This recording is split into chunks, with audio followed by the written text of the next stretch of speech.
Hi, it is I, your sewing sister, definitely from another mister. Today I'm going to show you how I made this A-line skirt, which is a part of my Sabrina collection. I've already finished the turtleneck for this, but considering that there are two turtlenecks within this collection, I plan to make that into a whole separate video by itself.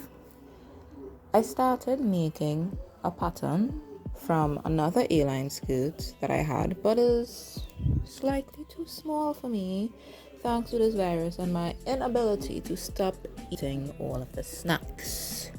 I made a 2-inch seam allowance because the last two skirts that I made like this gave me hell. And I cut it out.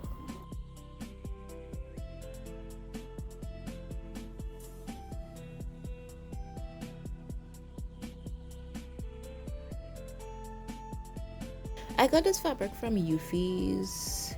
It was actually in their home and furniture fabric section, and I honestly can't remember what it's called because I got rid of the receipt. But it has a similar texture to suede.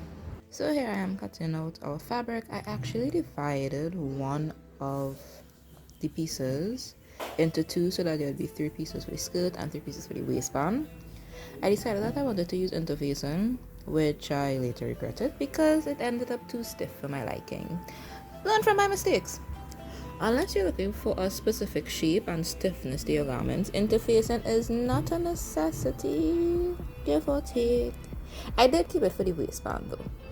I pinned the pieces of the skirt right sides together, and here's a little secret if you're aiming for strong and easy stitches.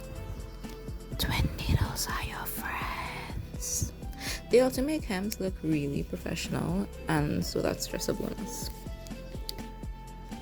Stitching along the sides of the skirt, and voila! You're a third of the way through.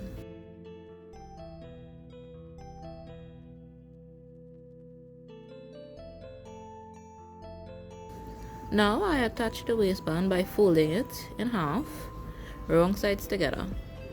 Iron it if you have to, I did, and then sew it to the skirt right sides together. To make things easier, you could sew the waistband into a tube like such and turn it inside out and attach it to the skirt. But I like making things difficult and I've been practicing my invisible stitches, so I wanted to try that again. So I didn't do it that way.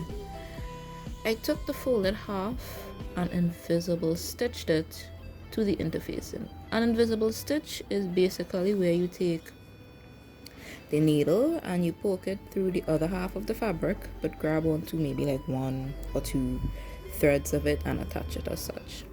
The stitch is so small that it is basically invisible, hence the name.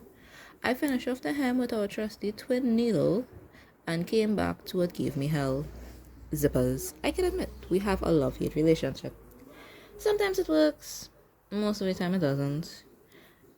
And I really thought today was going to be a time it works. Wrong. Somewhere along the line I messed up the stitch. Could be because I used a zipper with limited area to sew on it. But after that I kinda gave up on my machine. Sometimes I do that. And hand stitch it on, which what?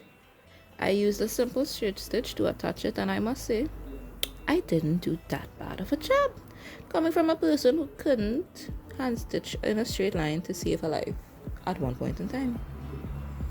And so this is the finished product, and we're just going to pretend that, I know how to model things properly, and let's not, that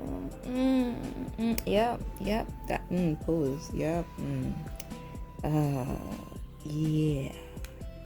We're not going to talk about that.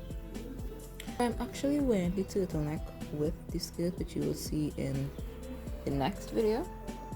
So I'll see you next time. Bye.